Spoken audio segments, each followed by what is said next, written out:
Hello, I'm Marge Long, and I'm here today from the Gaylord Art Center in lovely Gaylord, Michigan, which isn't too lovely today because it's cloudy and windy and a little bit rainy. I need to tell you something that this workshop is hosted by the Gaylord Area Council for the Arts with funding from the Michigan Council for the Arts and Cultural Affairs and the National Endowment for the Arts. And that was a mouthful, so I had to read it using help. What I'm going to be teaching and talking about today is drawing birds. And I decided we have something that we do here at the Gaylord Art Center called 100 Days of Creativity. And I decided for my 100 days, I really wanted to study birds and get better at drawing birds. And so I went to the local library and found this great book called Law's Guide to Drawing Birds. And I'm going to reference this book quite a bit. And I'd like to start out with a little quote in here from David Sibley, who is an important bird guy and an important bird artist. He is, in his prologue, he talks about drawing and why we should draw. And he says, every drawing is practice for the next one. Make it your goal to learn to observe more closely and to remember what you have seen. With these goals, every drawing will be a success. So, drawing is a lot about learning and a little about tips and techniques and tricks that we can do to make ourselves better at what we're doing. In Law's Guide to Drawing Birds, he gives us five pretty simple steps. And the first step that I'm going to talk about is using a posture line. I am going to use a piece of plexiglass to kind of demonstrate this. And on my supply list for this class, I did list having a piece of plexiglass, and I'm looking through here to see what birds I want to do this with. So I'm using a piece of plexiglass and getting a little shine off that. What I'm talking about with a posture line is we want to figure out what posture your bird is in. What angle is the bird at this time? Is it reaching out? Is it restful? Is it what posture is it? So between the head and the body, I'm just going to say that's my posture line for this bird. And if you start out drawing a posture line, it's helpful to get your bird kind of lined up before you get in there and start niggling around and drawing every little feather. And then maybe you look at your bird and say, it's not really sitting like that. The second step that we have is that we're going to draw an oval and a circle. And again, I practiced a lot with my plexiglass to try to make sure that I was understanding where I would draw the oval and the circle. So the oval is going to stand for the body of the bird, and the circle is going to be the bird's head. And so you can see on this cardinal that we have of the circle here, and then this oval for this head, because this bird is kind of in a relaxed posture here on this branch. The oval and the head overlap, and that should help you to begin to see what's going on with your bird. So the second step, so step number 2, and I'm going to write that down so hopefully you can see that, is number 1 was posture line. Don't forget it. Sometimes I forget it, and then I'm sorry that I did. You need an oval and a circle. And again, the oval is for the body, and the circle is for the head. The third step is going to be to carve in some angles. We need to carve in angles because we don't want our bird to look like a snowman, like a circle sitting on this other oval. And in order to help us do that, we're going to use some negative shapes. And negative shapes, most people probably understand what these are because artists talk about them all the time. But negative shapes are kind of where the bird isn't. It's everything that's not the bird. And I'm going to show you that by using a little example here of a colograph that I did. A colograph is a printmaking process where you basically start with a piece of junk. This is a piece of a book. And I went to Florida and saw this snowy egret and took a picture of it. And I really wanted to, when I'm doing my artwork, I play a lot with these negative spaces. So this, where the bird is not, is the negative space. And you can see all of these little negative spaces help to make the positive space of the bird. And a rule in art is if you have interesting negative spaces, your positive spaces will also be interesting. And this is the print that I printed from my colograph so that you can see. And then I hand color these or whatever. But that is just to help you understand negative spaces. So if we go back to our cardinal that we were working on, and we line up our circle and our oval, these negative spaces, these angles that we're talking about carving in would be like right where his neck is, you know, those kind of angles. I see this negative space right here that I'm coloring in between his feet.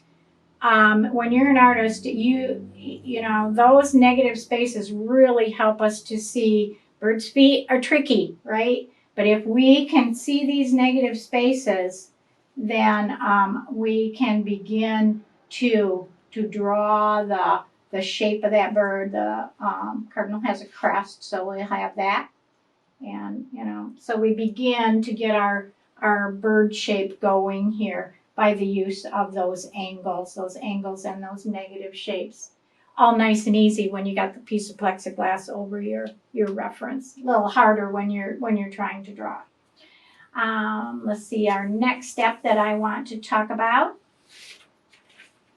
The next step that I'm going to talk about is to create an eye bill line.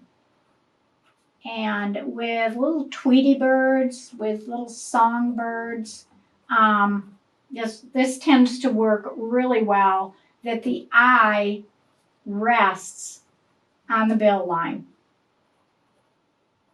And when I'm talking about the bill line, I am talking about where the beak, where the bill splits right here. If we were to draw that line, let me try to erase the rest of this so that we can use this. If we were to draw that line right there, we would notice that the eye is sitting right on that bill line. And that really helps with the placement of the eye. That's it's pretty tricky to get that eye in the right space. So that's one rule that will really help us. And let's see, our next step that we want to talk about is the feather groups.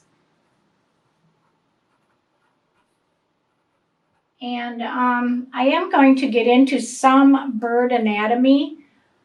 When I draw birds, I don't want to draw every feather. I'm not out to draw every feather, but the way the light hits the bird a lot of times, if you know where those feather groups are, it will help you to place those lights and to place those little ridges that help you to make your bird come to life. So let's talk about feather groups. All right. And I have my little bird up here. So this is a silhouette I drew of some type of sparrow that I'll show you my sparrow problems later. A book in a page out of my sketchbook where I attack my sparrow problems. So this little spot right in here would be called the nape. And if you are getting into identifying different types of birds, that's one of the things that I want to do, to not only draw them, but learn about them and identify different species that I see. All of these areas of the bird that you talk about get talk about in those identification guides when you're looking to see what type of bird you're trying to identify. This next little spot here, this I'm going to color it in a little bit, is called the mantle. And the nape and the mantle together kind of make up the back of the bird. If they're talking about the back of the bird, that's what they're talking about. This spot that is really kind of way, far back on the bird is called the rump. And above the tail is the upper tail. Oops, I forgot an R. Coverts. Kind of a little different word. But sometimes when you go to identify a bird like a yellow shafted flicker when it's flying away from you, you'll see those bright white covert feathers, and that helps you to identify that bird. Undertail coverts, same thing. You may be looking up to see this bird, and sometimes those undertail coverts will give you a clue about what kind of bird you're looking at. So, okay, what don't I have down here yet? This is the crown. That's the top of the head would be the crown. Makes sense, right? And I guess I don't have, I'm missing some things on here. This area right in front of the eye is called the lores. And the lores is also another area that in the identification guides that gets talked about a lot. Like I was trying to, again, to identify sparrows. And I believe, I might say it wrong, but I think the white-throated sparrow has a big yellow patch right there on his lores, right there in front of the eyes. The tufted titmouse has a black spot that you don't always notice if the bird isn't looking directly at you. If you see him from the side, you might not notice, but when he's looking directly at you, you'll see that patch right there, and really helps you identify that bird very quickly. So this was feather groups. There are, of course, more feathers on a bird, but these are the ones that I feel are the most important. As an artist, I don't really need to know every feather on a bird. I just need to be aware of different edges. Feather markings are the next thing I'm going to talk about. Feather markings may follow feather groups, but it gets a little more intricate because a bird could have an eye stripe, which is not really a different group of feathers, but it's an identification mark that comes right up to his eye. And I'm not sure quite how you pronounce this part of the bird. More pronounced on some birds than others, like a pheasant. This is bright red. They're kind of stiff little feathers. They kind of look a little different. And I'm going to say auriculars.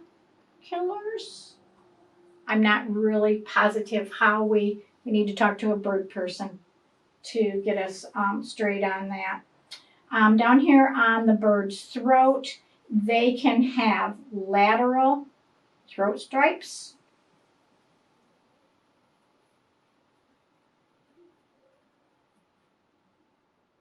And so those would be these two areas here that I colored in. The eye ring is important on some birds. It seems like it's a small little area. This is actually made of feathers along here. But some birds have like a bright white eye ring, and that's what you identify them by. You learn to look at tiny details as a birdist and as an artist. I talked about the lores before, and that's right in front of the eye. We can put that down. In this bird, we're going to talk about some lateral crown stripes. The white crowned sparrow is a bird that has 2 lateral crown stripes. And then the one in the middle, of course, would be the median crown stripe.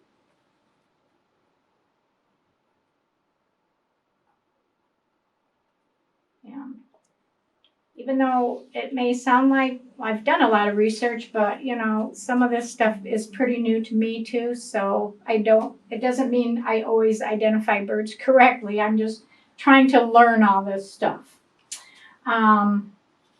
Okay, so we've talked about feather groups, we've talked about feather markings.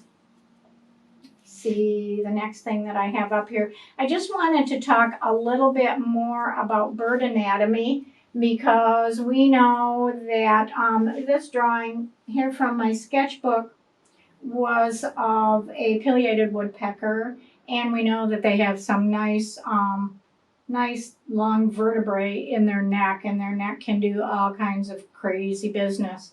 The other thing that I want you to know, and I was raised on a farm, so I butchered a lot of chickens, and if you've eaten any chicken, you know that their legs are really kind of hidden under their feathers. We don't really see a lot of the leg, even though it's there. So this would be the thigh area when you're eating a thigh, and this would be like the drumstick, and we don't see a lot of that. This is the portion that we see, that part with the foot. And we will talk about bird feet also. It's crazy. One of the things that I am trying to do is to be able to draw in the field, and that means when I'm outside and observing birds, I'm trying to draw them, and that it's pretty tricky because they move, they don't hold still. I do use references. I try to use my own references when I'm doing a painting. And I do have a camera, digital Canon with a 200mm lens that I shoot a lot of pictures of birds. Not so much for the photography, but for my own use, for my references.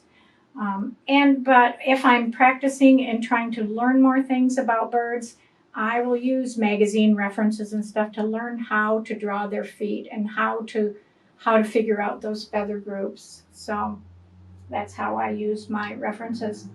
If you do ever draw in the field, or even like sitting in my living room in winter looking at the bird feeders and trying to draw those birds, in the Law's book, his biggest hint to you is only draw what you see. A lot of times, like even with a black-capped chickadee, you won't see the eye. Don't draw it. Don't draw things that aren't there, even though you know they're there. You should always know more about what you're drawing than what you put in your drawing. As long as you know the eye is there, but you don't always see it. It will look more lifelike. I will point out again this idea of cutting in these negative spaces, because that's a tricky idea if you haven't worked with art a lot. These ideas of these negative spaces will help you to draw more accurately. All right. We are on to bird feet. I'm going to turn my page because I did it this way. I know you guys can't see this, but I did do my work in pencil because I'm really not that good at knowing all this information. Like I say, I'm learning too. And so I am just going over my information with a pen, and then you magically get to see it, hopefully. Different birds have different numbers of toes, and if you're going to draw a wide variety of birds, then you kind of need to know this information. You can't always go around putting pine needles in front of birds' feet, even though that's very tempting to do, or maple leaves, or having them stand in tall grass. I've done all those tricks, to avoid drawing bird feet, but sooner or later you're going to have to draw them, so you might as well just buck up and learn how to do it. I can't remember what artist said, like if you're having trouble, say you're trying to draw a face and the nose is giving you a really hard time, just draw a great big nose and get it over with, and then you will know how to draw noses forever and ever.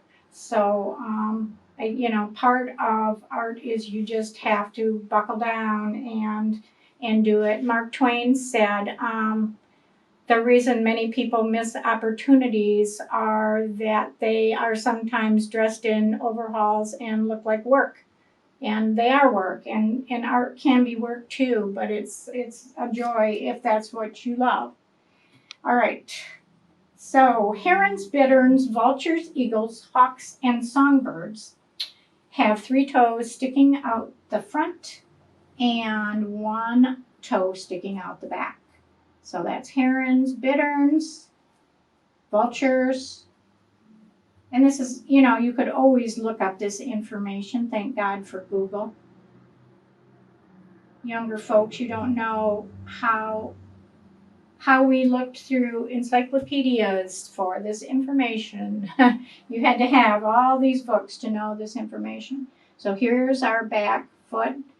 The longest toe has 3 bones. These things I'm drawing are bones, and then a claw at the end. The inside toe has 2 bones. This becomes important when you are drawing a bird that's hanging onto a branch. You need to know about how that toe is going to curve around that branch. And another thing to realize is this back toe here, it doesn't bend. There's no way to bend. It's only got 1 bone, doesn't bend. So you have to be careful of that when you're drawing a bird, making sure that back toe doesn't bend. And then his other foot would be, you know, the opposite of that foot. Parrots, osprey, woodpeckers, owls have 2 toes in the front and 2 toes in the back. And there's a word for that. I'm not sure. I think it's this word, which is great for playing words with friends, if nothing else. And so the toes in front, I believe, I know that the toes in back would have 1 bone, and I'm really not positive how many bones those, they're gonna have at least 3. Probably one has 3 and one has 4, but I'm not positive on that. Loons, swans, geese, ducks, avocets, and gulls, and terns have 3 toes in the front, 1 little toe in the back, and then they're paddle-footed. They have a webbing to help them swim. Boobies, which are a fun bird to draw, gannets, pelicans, and cormorants have 4 toes, all in the front, and they are webbed. 1, 2, 3, 4. There, that one didn't look so good.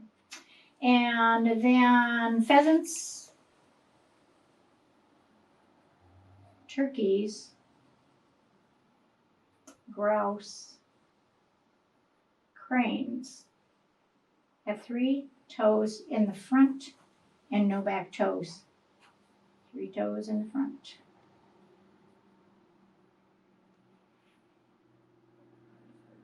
So that should help you identify maybe some tracks, if nothing else. But this is all information that comes in handy when you're drawing birds.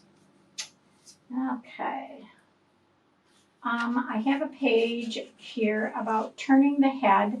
And if you've done any animation at all or cartooning, you would be very familiar with this idea about drawing to turn the head. So if I had to borrow a reference and it wasn't my reference photograph, I could maybe still make it a little bit mine if I could turn the head a little bit and change things up, maybe change the posture a little bit.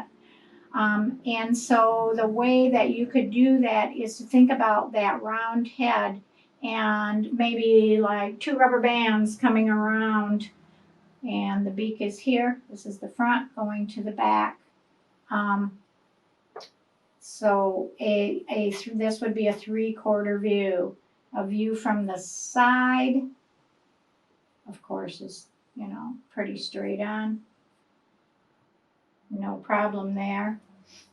There's another 3/4 going the other way. Think about a band going around that ball that is the head.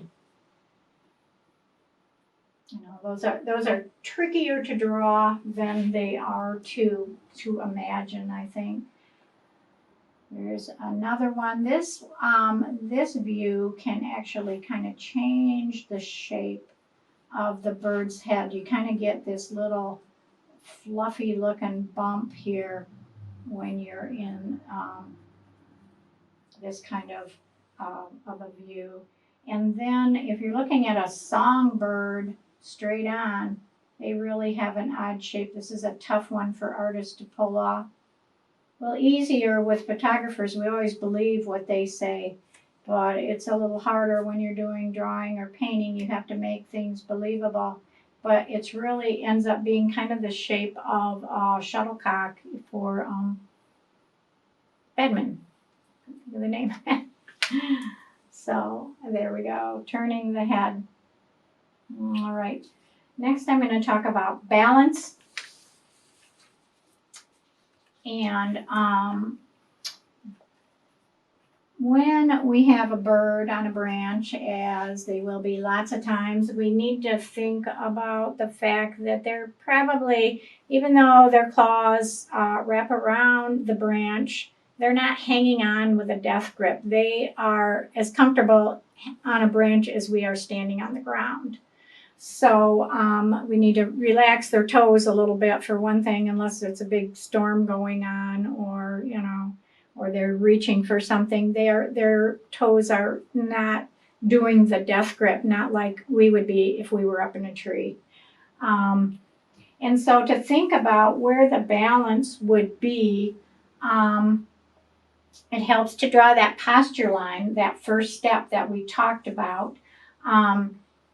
That is very important when it comes to their balance. So we have our posture line, we have our circle and our oval, and I kind of did that backwards. Usually it's best to draw the oval first.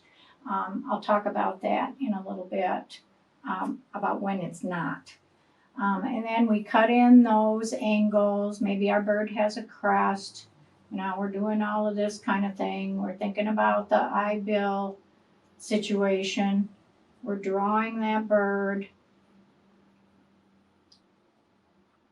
And when we put his feet in and when we put him on a branch, the easiest way to go about that is to draw the feet first and then draw the branch.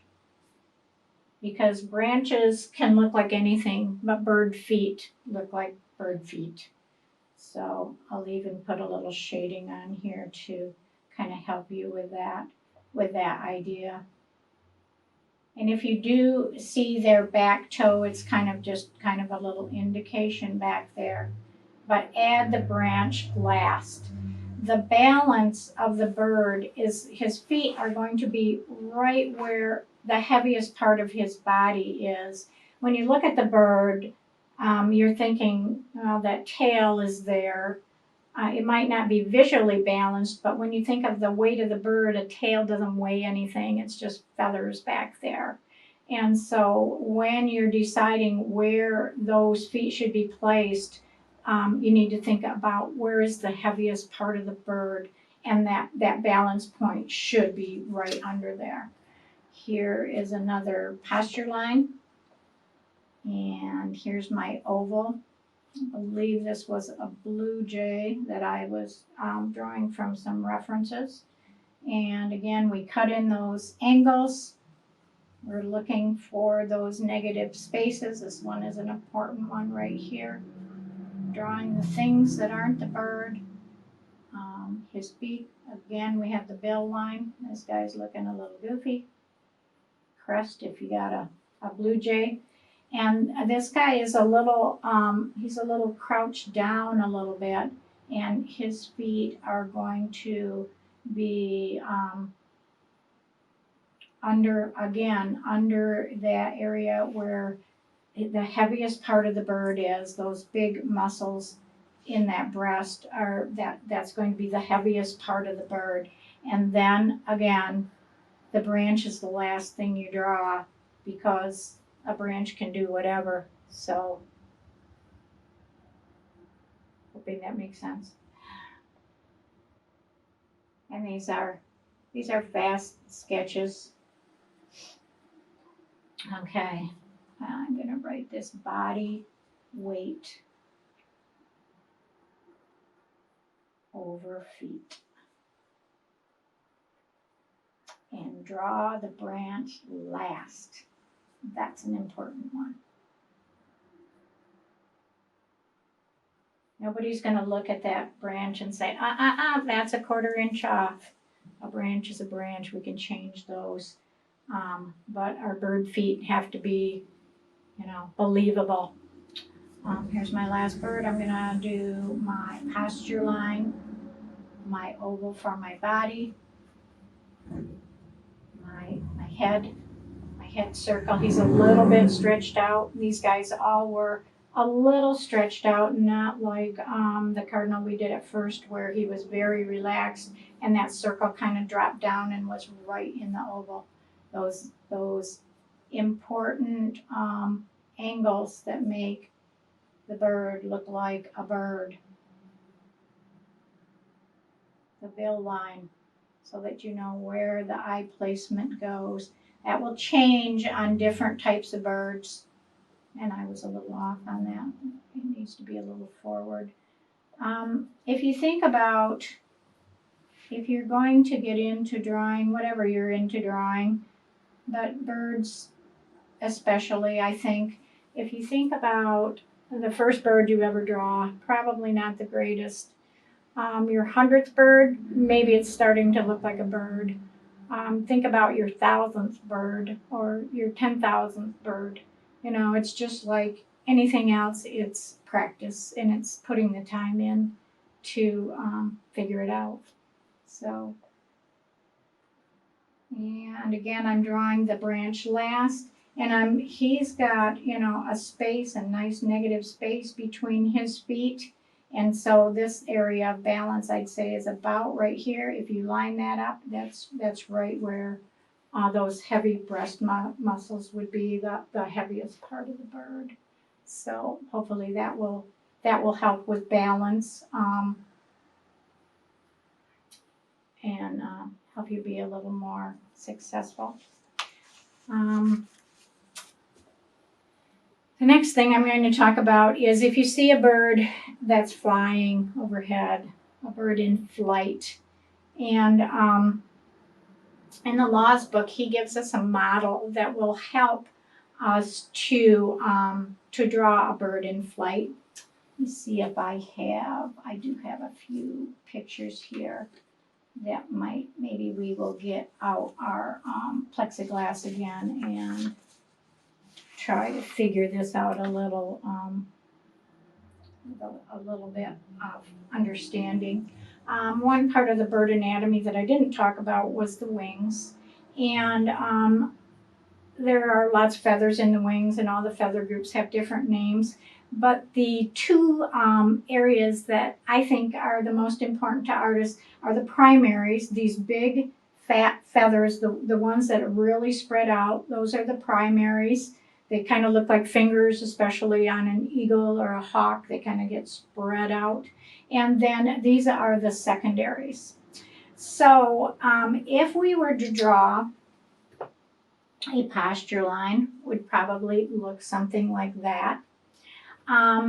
We could draw a circle for the head and an oval for the main part of the body. That might help us out. But one thing that we're going to draw is a flight frame. we're going to make a frame around this wing, and that will help us, especially when we're drawing in the field, to kind of complete the idea of this bird. And a flight frame is just going to be a rectangle, so that when you look at that bird, we actually could have done a posture line this way across the wings. But in this flight frame, all of the primaries are going to be in this square, and the secondaries are going to be in this square. And once you kind of understand how to do that, it makes drawing birds in flight a lot easier. And then just like we did before, we are cutting in those angles to make the rest of our bird. This is a kind of a small one, so it might be. And you know, the tails could be, this one happens to be spread out so that you're seeing all the feathers in the tail. But this is the idea of the flight frame. I'm going to just put that on a white sheet of paper so you can understand that a little better. The idea of that flight frame really does help to begin to figure out what those birds look like when they're in flight.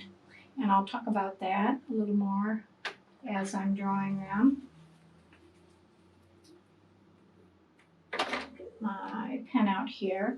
So we're going to build a flight frame, which is kind of a tongue twister.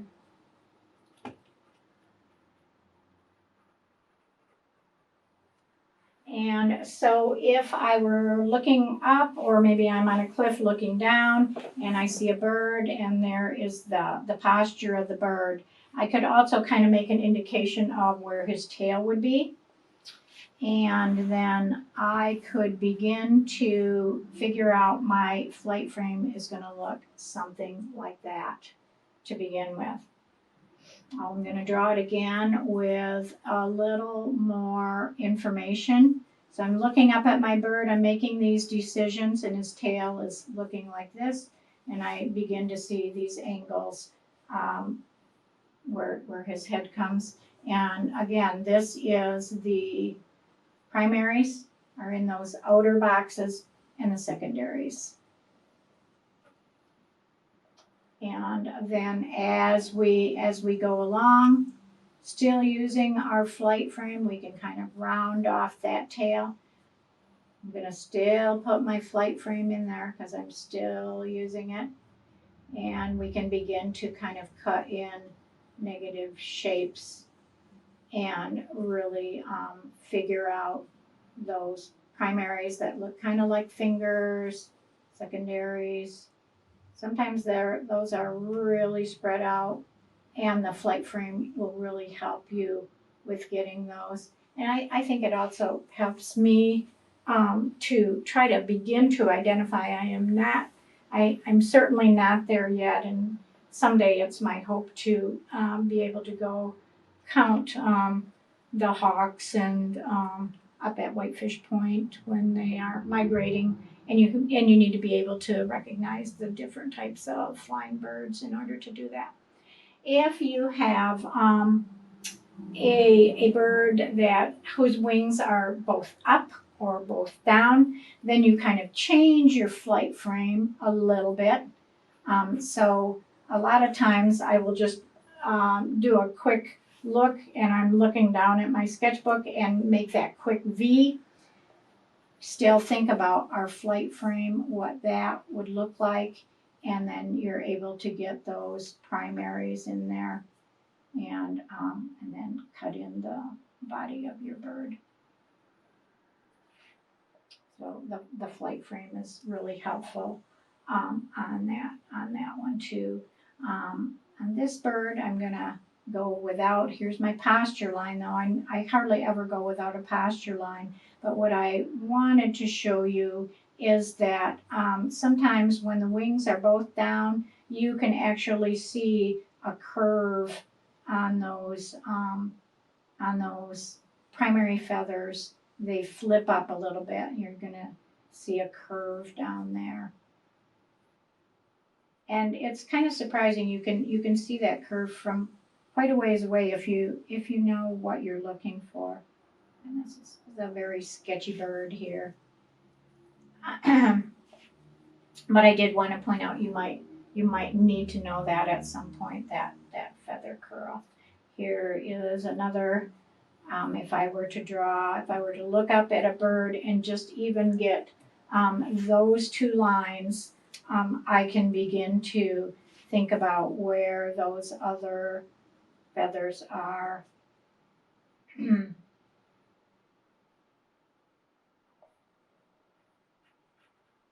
begin to, place some things and get that bird in there once you practice a bit. It's amazing how quickly you can begin to get something that looks like a bird. That's my goal when I'm looking out at my bird feeder. Something that looks like a cardinal. Can we recognize that as a as what it is? Some other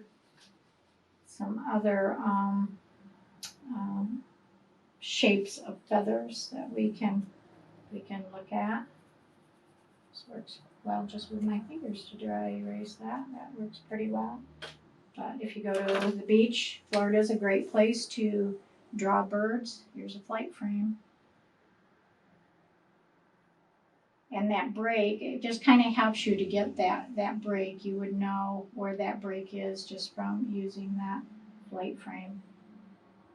Kind of breaks it down for you so you can begin to enjoy yourself on the beach with your sketch pad.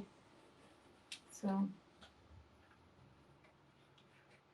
don't worry about the gawkers. When they see how bad I draw, they just go away. So it's pretty, takes care of itself.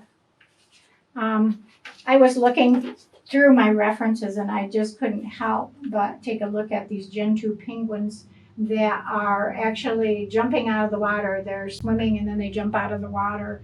And I just couldn't resist showing these guys. But again, you could have, your posture line, your flight frame, that circle for the head, and look at, you'd have that, that would not be an oval. That would be, that's like what we look like after Thanksgiving dinner. So, I talked about sparrows before, and I have sparrow issues. Probably most people have sparrow issues. We have a lot of different kinds of sparrows in Michigan, but some of them actually come down from Canada for the summer. And so this is the white-crowned sparrow, which I've happened to notice, and he only stays around in the summer. So I'm just trying to, with this page, figure out my different types of sparrows. I'm lucky I don't get house sparrows at my house. They must not like the woods for some reason. The American tree sparrow, which I didn't finish, does have a little black patch right there. And I was misidentifying. I thought I had chipping sparrows. And I do have American tree sparrows, a lot more than I have chipping sparrows. And then, of course, I had to put Jack Sparrow because, yeah, we needed him, right? Okay.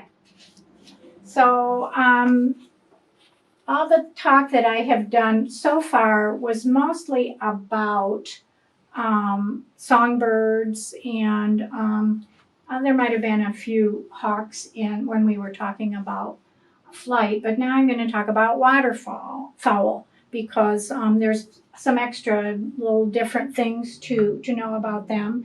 I was lucky this spring. My husband set up a duck blind for me, and we have a little, it's a pond, but it's more like a swamp, and lots of ducks this year that I got to draw from, take some amazing photographs and then use those for drawing. So I spent a lot of time this winter.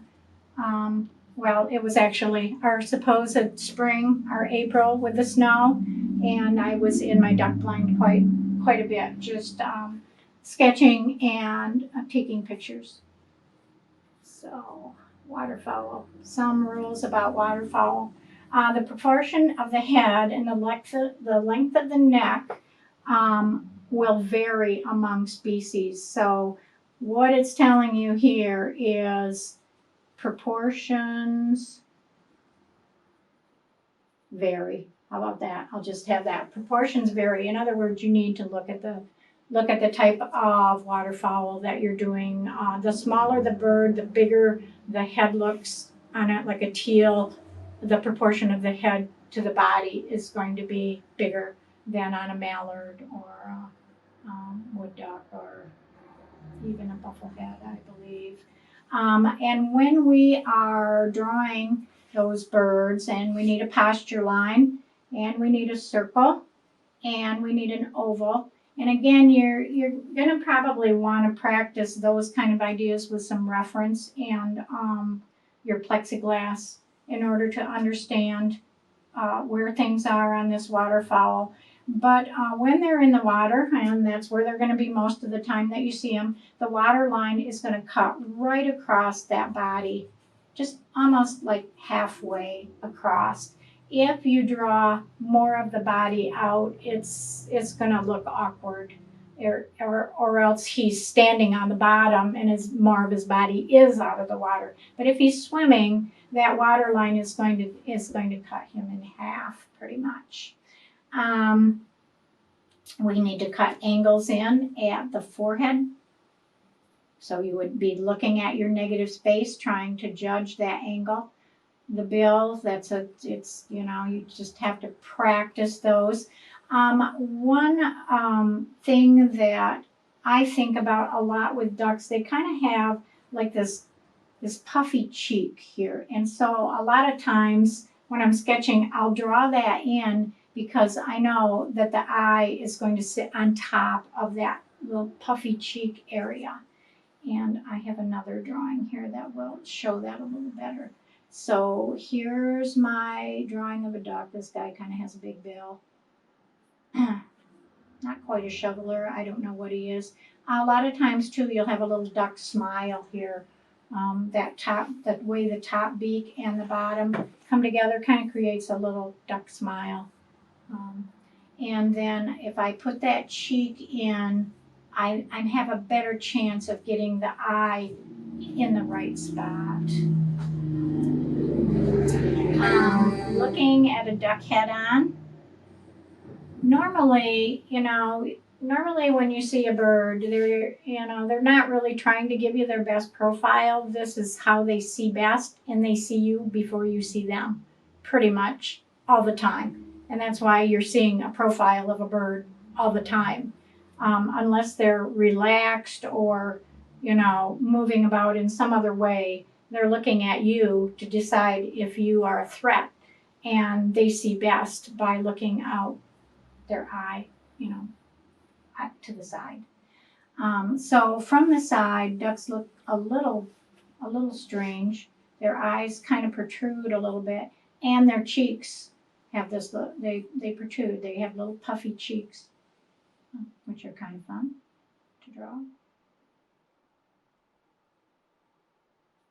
So when they're looking at you, I got this eye sticking out a little bit much, but you'll be surprised if you take some pictures that pretty much is the shape of what a duck looks like if it's looking straight. It can't see you very well looking like that. It sees you best like this, so you don't see that a whole lot.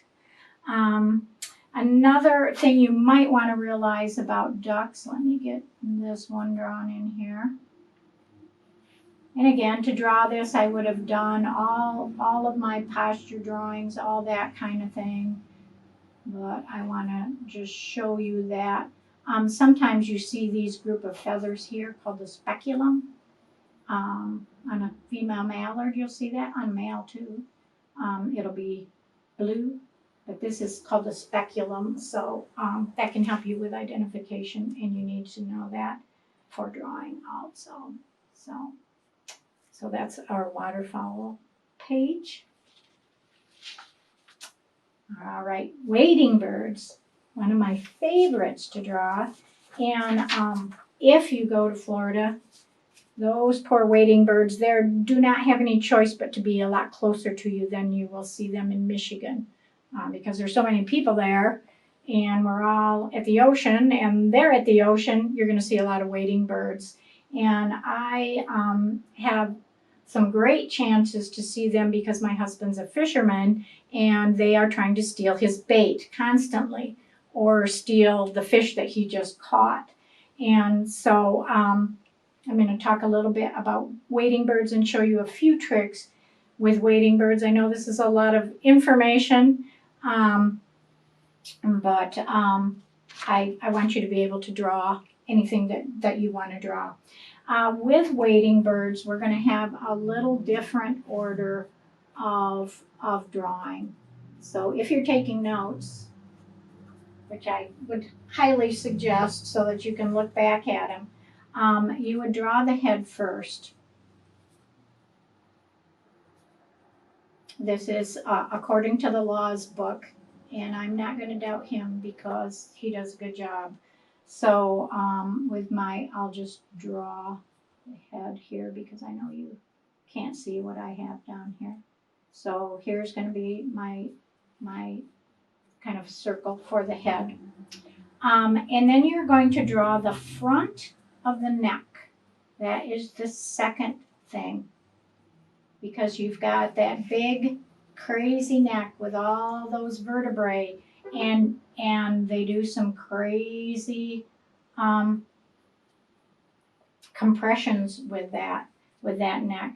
You're going to use the negative space that you see around the bird, and most of the time this is the water that you're going to see around the bird that's going to help you get this line.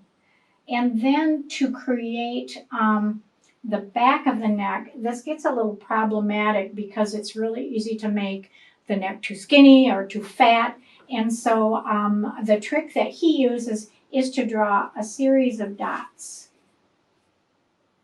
And drawing a series of dots that are the same size as the neck. The neck's going to get a little bigger towards the bottom. But if I don't draw those, I have a tendency to not get the neck correct. So then you're still noticing this negative space here, but it's now, a good thickness and a good believable thickness. And here's these negative spaces right here are very helpful. Very helpful to notice those. Those will help you to get that neck correct. So the third step was a series of dots. And then 4 was to use that negative space again and kind of check what you've drawn and see if that makes sense for your wading bird. And then after that, you can add the body. So, also on wading birds, usually their eyes are a bit forward. When you, especially these herons, they can move their eyes in some pretty crazy, they can look down and judge where their prey is, where that fish is. And a lot of times in photographs, their eyes will look really crazy because they're looking down. And that's all nice and believable in a photograph, but you might want to think twice about making a drawing where his eye is looking down like that. It looks a little bit unbelievable. And with drawings, they might think you've made a mistake when really the eye sometimes does look like that. So, and then of course we could add the body. Using negative space, I would be using negative space to figure that out. One other thing that I wanted to mention is some tangents. You can, it's very helpful to think about these kind of lines that his head, this makes a line with his back. Where on the bill does the front of that neck hit? These kind of ideas, and then that again helps you to kind of get these negative spaces, because the waders are tricky, but they're a lot of fun to draw those. To draw those necks are a lot of fun, very sinewy and exciting, different poses as they're feeding, and all different kinds of postures. I did want to talk a little bit, and this is thank goodness, the kind of the last thing I'm going to talk about, and that's iridescence. So that once we have our birds drawn and we're thinking about beginning to paint them, that we have these are a group of grackles. When I was sitting in my duck blind, I see grackles playing around all the time, and I like their stance, the way they walk. They're almost a little pigeon-toed. They're kind of cocky looking the way they walk around.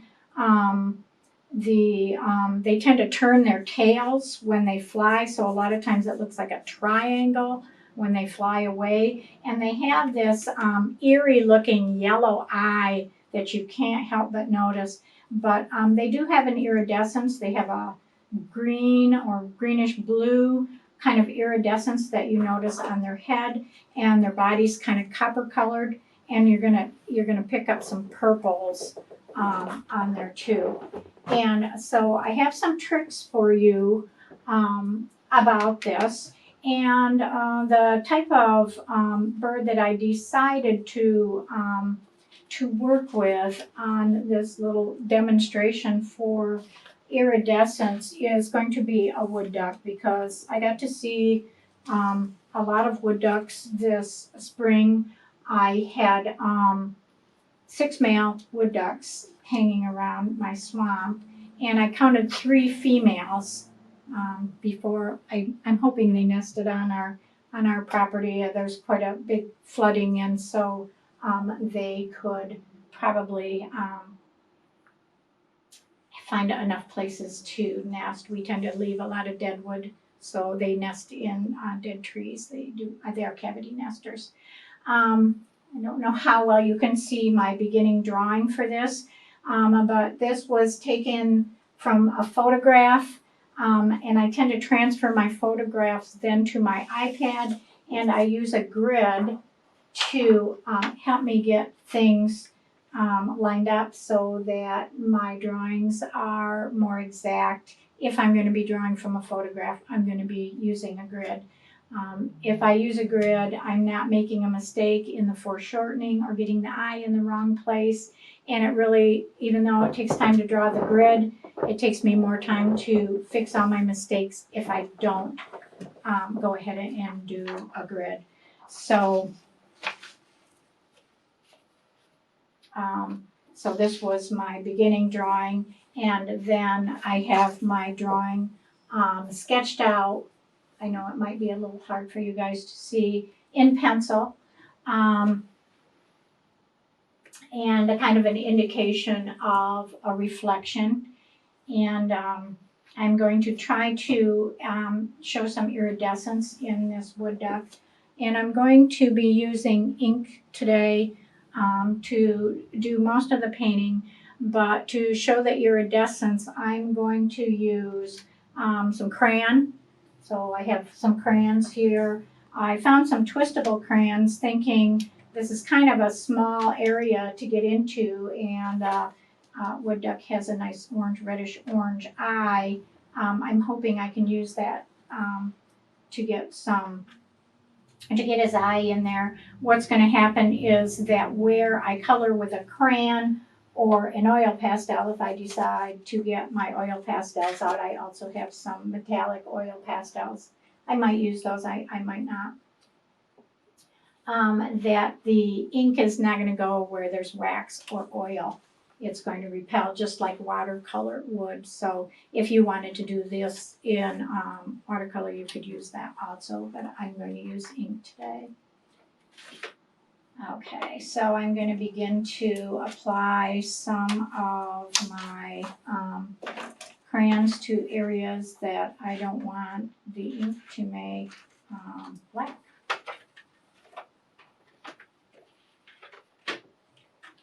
And the breast of the wood duck, I do have a picture here from a calendar. I would never draw from this because it's not my picture, but I can use it as a reference for my colors, and you can really see the iridescence in my photograph. I don't know, I might not have been able to see that purple right in there, and I want to know what my possibilities are, so maybe I can maybe I can get those colors in there.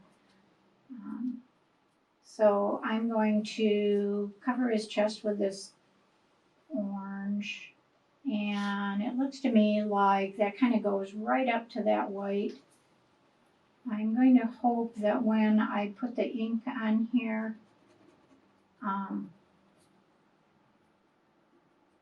I don't go in my white spaces I did when I was practicing this. But if I do that, I have my friend white gouache that can cover ink. So there's always a way to fix something. So I'm going to kind of blend the colors in this breast. I want to show some shading, so I'm going to blend these colors. And his chest is more of a rust, so I do want the brown to create that area. These little white sparkles, I wish I could keep those because he does have white spots. I'll try using a crayon to show those, although this duck is quite far away. If you think about it that way, you might not. I might not, with my bad eyesight, catch those white spots on there. His bill is orange.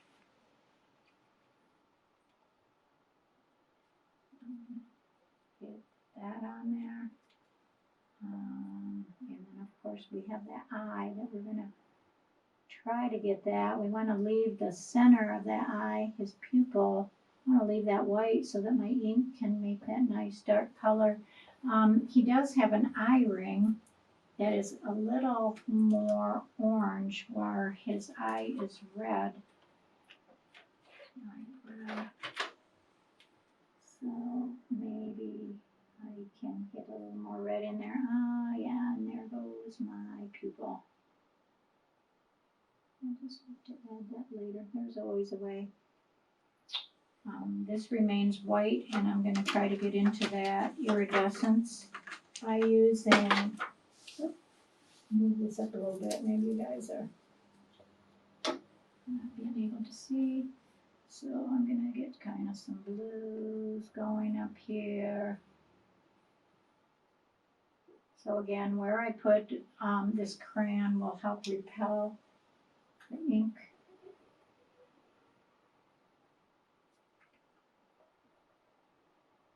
His crest in my painting is down a little more, so I'm not seeing as much of it. Get a little purple in there too. In the spring, when it's their mating time, that is when you're going to see the brightest feathers. He's wanting to impress that female with his beautiful feathers. And this spot is white. I brought crayons because my Crustables didn't have a white, and I need white.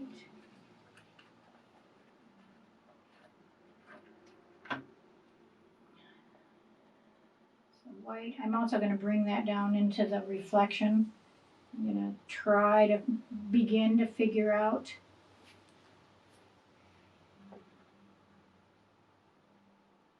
white line up there. It's got some white feathers that hang down, kind of an indication there. And I'm even going to do a little indication of light in the background. I don't have my reference here, but I am trying to train myself to, if you keep your reference right there when you're painting, your painting tends to get pretty stiff, and you're worried about putting every little thing. And when you see something from a distance, you don't see every little thing. It's almost best to kind of memorize as best you can what you need to know, and then just go with it and trust your memory a little bit. And I think it adds a little more life, even though we are working from a reference. We don't We don't want everything to look, you know, precisely like it looks in the photograph. We want to have some artistic freedom. And when you're working on the reflection, you know, it's anything can happen there. Even I could just do some white crayon across there, because things happen in reflections we can't control. And sometimes if I'm in my kayak painting or drawing, not so much birds but trees or whatever, and I want a more exciting reflection, I just touch the water with my paddle and voila, you get a more exciting reflection to draw. So it makes it be kind of fun. So I'm just kind of indicating anything can happen in this reflection. So I'm going to do most of it with the ink. I do need to color. He has this area of tan that I don't own a tan crayon. I'm going to do yellow, and then I'm going to try to tone it down with the brown a little bit. And some of the black ink will kind of hit that and cling a little bit there. And that might help us with that color. It's really not that bright. Maybe I can try the brown, and then maybe I'll try to see if I can tone it down a bit with, I really don't want to put all those squiggles in there. It's not going to happen for us. The reflection of that going.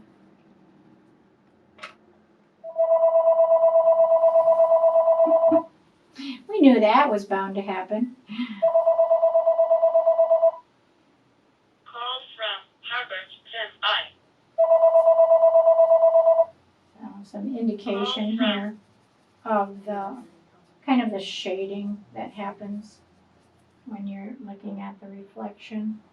Trying to decide if I can go ahead and begin. I think I'll give it a go. Move my crayons aside and get my ink out.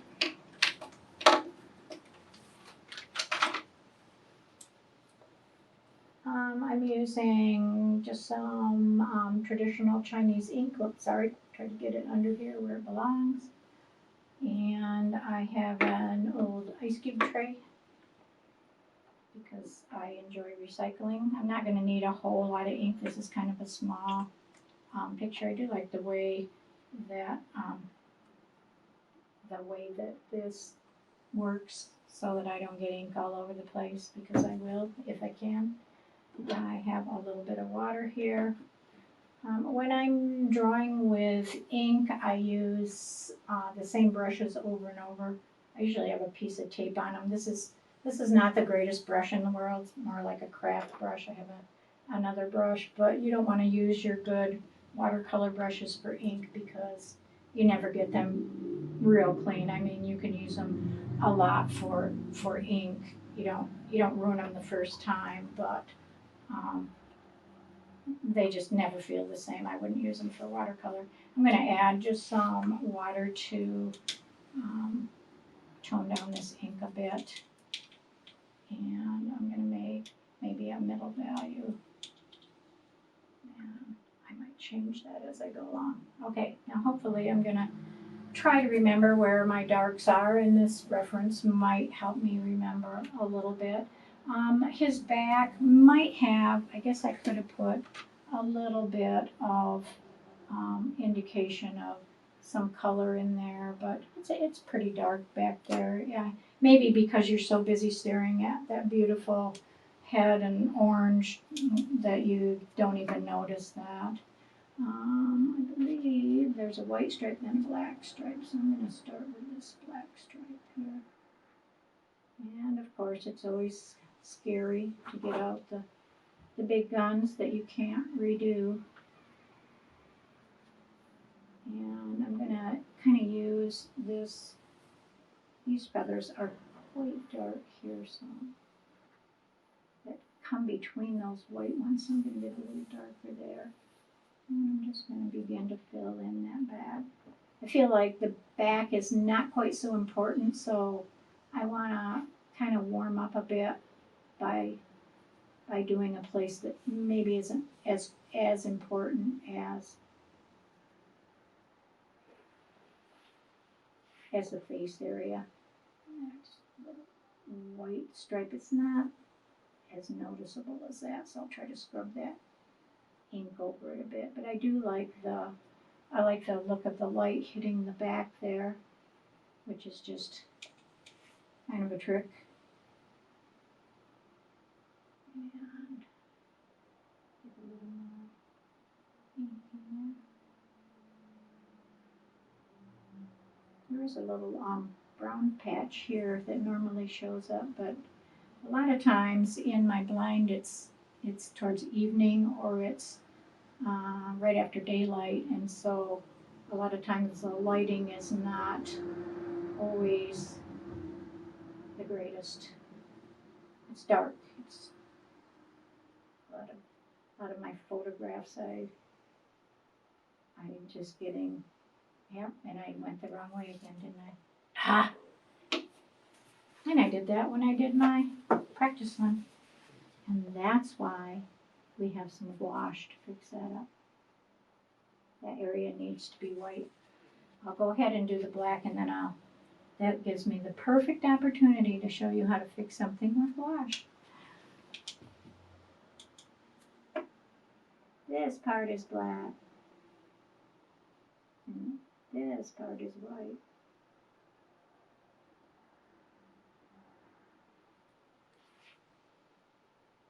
Want his head quite dark.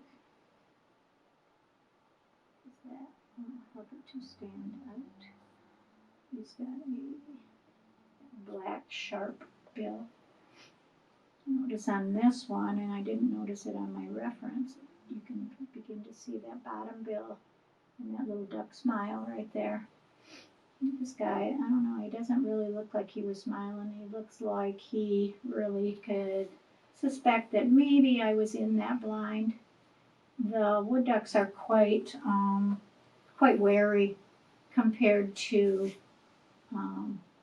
mallards or some of the other, or if you get Canada geese, they just kind of put up with you being out in the yard or whatever, but the wood ducks will leave if they see much activity.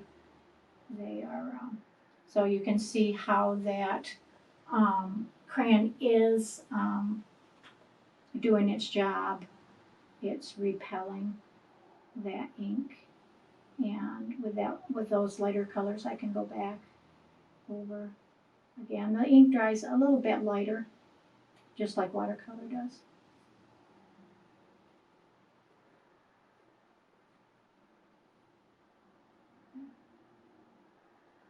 Black stripe there is pretty noticeable, so let me get that in there.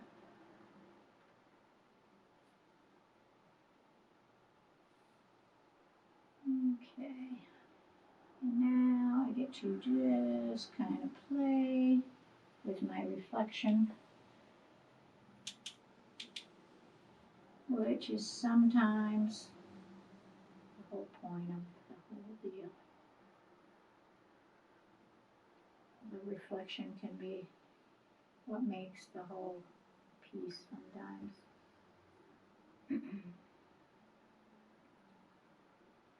Since I messed up that white, it's messing me up with that's white.